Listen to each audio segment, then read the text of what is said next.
बाबा जी क्या हाल है? खैरियत है? ये इतनी बड़ी बड़ी तस्वीरें बाबा जी, क्या है ये सब कुछ? धुरंधर 2 के आने के बाद लियारी के अंदर जो भी गरीब सड़कों पे लेटे हुए हैं, जिनके घर आटा और चावल नहीं है बिरयानी बनने के लिए, उन्हें पुलिस वाले ढूंढ रहे हैं। उनका कंबल उठा उठा के चेक कर रहे हैं कहीं ये इंडियन स्पाई तो नहीं। धुरंधर 2 ने तो ना बस कत्लेआम कर दिया है सबका। पाकिस्तान के अंदर तो एक, जिसे कहते हैं ना, पिटन, कि भाई ये फिर बना दी, एक और इसका पार्ट निकाल दिया इन्होंने। अशरफ गनी को, करजई को, इन सब को हम लेके आए और ये जो है फिर इंडिया की गोद में चले गए।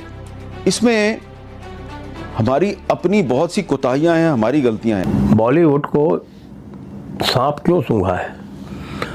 क्योंकि बॉलीवुड में पहली बार ऐसा काम हुआ है जिसमें दाऊद को दिखाया गया है, वो भी ऐसी लाचार अवस्था में। कान भर का सारा जोर लगा लिया इन हेटर्स ने, लेकिन बेटे धुरंधर 2 ने इन सब की कान फाड़ दी है। बाकी जनता के अगेंस्ट में नहीं है ये पिक्चर। ये उसमें रणवीर सिंह ने चीख चीख के डायलॉग बोला है कि हमारी लड़ाई पाकिस्तान की जनता से नहीं है। तो अब जिसको कमियां निकालनी, अब सच बोलने पे अगर मिर्ची लगती है तो मिर्ची तो लगनी पड़ेगी। मगर पाकिस्तान में से तो सर अभी तक किसी ने कोई बात नहीं की है। लोगों ने, जाहिर है कि फिल्म अभी देख नहीं पाए हैं काफी ज्यादा लोग, क्योंकि नमस्कार दोस्तों धुरंधर का खौफ पाकिस्तान में इतना ज़्यादा हो गया है कि पाकिस्तानियों की नींद उड़ गई है। अब शाहिद अफरीदी, जो कि इनका क्रिकेटर है और बहुत ज़्यादा जिहादी टाइप का व्यक्ति, हमने देखा है कि ऑपरेशन सिंदूर में किस तरह से वो रैलियाँ निकाल रहा था। अब उसका कहना है कि भाई धुरंधर जो है उसको सपने में देखने लगा है। जब भी वो किसी से मिलता है तो उसको लगता है यार कहीं ये इंडिया का स्पाई तो नहीं है, भारतीय जासूस तो नहीं है। तो ये हाल हो गया है कि धुरंधर जो अब इनके सपनों में आके इन्हें डराने लगा है। पाकिस्तानियों की नींद उड़ गई है और इनको धुरंधर का खौफ जो है इनके दिल में बैठ चुका है। कराची की, लाहौर की समय कंडीशन ये हो चुकी है कि वहाँ पे जो सड़कों पे भिखारी रहते हैं उनकी तलाशी हो रही है, उनकी पूछताछ हो रही है। इनको लग रहा है कि कहीं इंडियन स्पाई ना हो। तो ये चीज़ आम हो गई है बिल्कुल पाकिस्तान में, और धुरंधर का जो खौफ है, जो उसका इफ़ेक्ट है, वो बिल्कुल दिखने लगा है। और हमारे देश में भी बहुत से लोगों को धुरंधर ने काफ़ी परेशान किया है, ख़ासकर जब से उन्होंने वो आतिफ़ अहमद वाला एपिसोड देखा है। उसे देखने के बाद यहाँ पे भी कुछ लोगों की तो नींद उड़ी गई है। बाकी जो गैंग है, कम्युनिस्टों का गैंग और जो जिहादी गैंग है, उसकी नींद तो उड़ी हुई है ही। आप क्या सोचते हैं कमेंट बॉक्स में ज़रूर लिखिएगा। वीडियो अच्छा लगे तो लाइक करें, शेयर करें, चैनल को सब्सक्राइब करना ना भूलें और बेल का आइकन प्रेस करते हैं लेटेस्ट नोटिफिकेशन भी। आइए आगे बढ़ते हैं इस वीडियो में। बताया कि वो उन्होंने जो है वो धुरंधर देखने गए थे, और आपने भी कहा था। तो सबसे पहले मैं आपसे ही जानना चाहूंगी, फिल्म कैसी लगी आपको पार्ट 1 जो आई थी उसके मुकाबले? क्योंकि मुझे तो लगता है कि अक्षय खन्ना के बगैर जो है वो शायद उतना मुझे मजा ना आए जितना फर्स्ट पार्ट में आया था। क्योंकि अक्षय जो है उन्होंने डेफिनेटली एक समा बांध दिया था, तो लेकिन ये कि 2 में वो नहीं है। मगर कैसी लगी आपको फिल्म अगर दोनों को कंपेयर किया जाए, 1 और 2? देखिए, बहुत अच्छी पिक्चर है। पहली बात, कुछ नुआंसेस, पिक्चर बहुत अच्छी है। It's a 10 out of 10 movie. कुछ नुआंसेस कि ये एंटी मुस्लिम है, ये बहुत गलत इसमें ये प्रचार किया जा रहा है।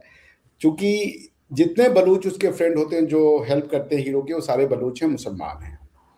उसके बाद जिस लड़की से शादी करता है, जो लड़की इसकी जो सिक्रेसी है उसको नहीं बताती है, इसके बाद कि वो जान चुकी है कि एक वो भी एक मुसलमान है। उसमें वो कहता है उस लड़की से, येलिना से, कि मेरी लड़ाई पाकिस्तान के लोगों से नहीं है, इन लोगों से है जो खुद को गाजी कहते हैं और निहत्थों को मारते हैं। ये उसका स्टेटमेंट था कि हम पाकिस्तान से नहीं लड़ना है, ठीक है ना। सो ये अंडरस्टैंडिंग होनी चाहिए। और अगर एंटी मुस्लिम होती, वो पूरी फिल्म में हमजा बना रहा, कभी उसने इस्लाम के अगेंस्ट में या मुसलमानों के अगेंस्ट में कुछ नहीं बोला। तो इसको इस तरीके से प्रचारित, या पाकिस्तान के अगेंस्ट में कुछ नहीं बोला। उसने तो पाकिस्तान का अच्छा साइड दिखाया है कि एक लड़की है, वो उसको समझ रही है, उसको पता है कि मेरा पति एक हिंदुस्तानी जासूस निकला। उसने कहती है मेरी जिंदगी क्यों बर्बाद की। उसने कहा तुम बताओ, मैं, ये लोगों ने मारा है, मैंने कोई वो नहीं किया, अगर तुम चाहो तो मुझे गोली मार दो भी। क्या भी, मगर वो लड़की समझती है, वो भी एक पाकिस्तानी है, वो भी एक मुसलमान है, वो भी अपने रिलीजन से बहुत प्यार करती है, वो तो हमजा से शादी करती है।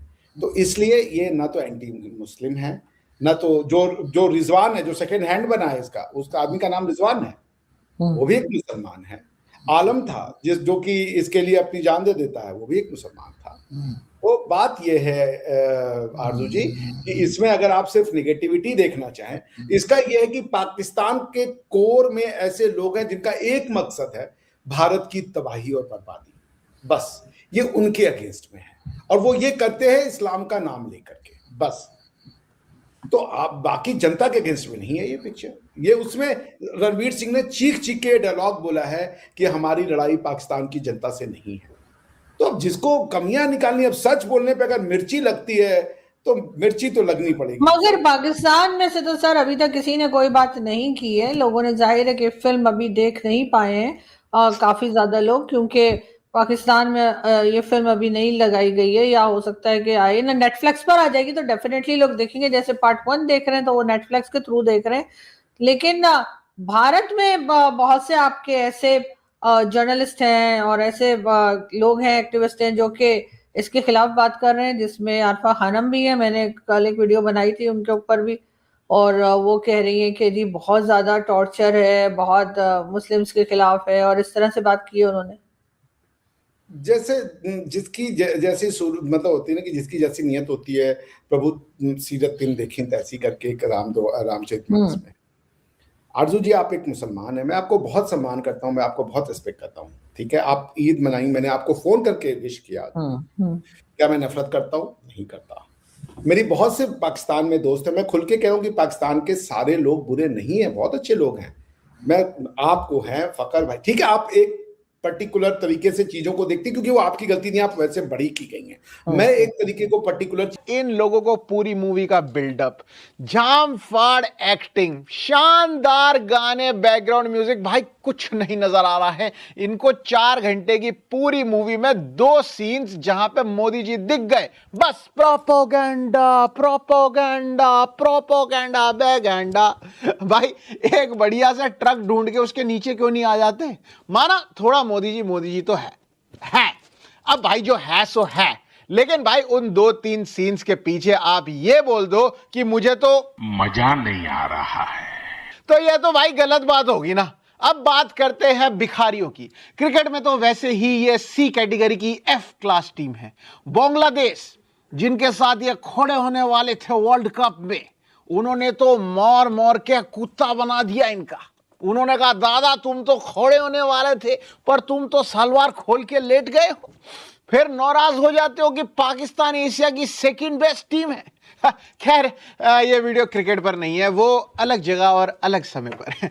अभी के लिए इन पोरकियों की सलवार फाड़ते हैं। चलिए, तो सच्ची घटनाएं मैं आपको अपने सूत्रों से जो मुझे मिली है वो बताता हूं कि भाई धुरंधर 2 के आने के बाद लियारी के अंदर जो भी गरीब सड़कों पे लेटे हुए हैं, जिनके घर आटा और चावल नहीं है बिरयानी बनने के लिए, उन्हें पुलिस वाले ढूंढ रहे हैं। उनका कंबल उठा उठा के चेक कर रहे हैं कहीं ये इंडियन स्पाई तो नहीं। और ये पुलिस वाले कैसे पता लगा लेंगे भाई हमारे मुल्क की हालात बड़ी खराब है? ये बोलेगा भाई स्पाई और छूट जाएगा।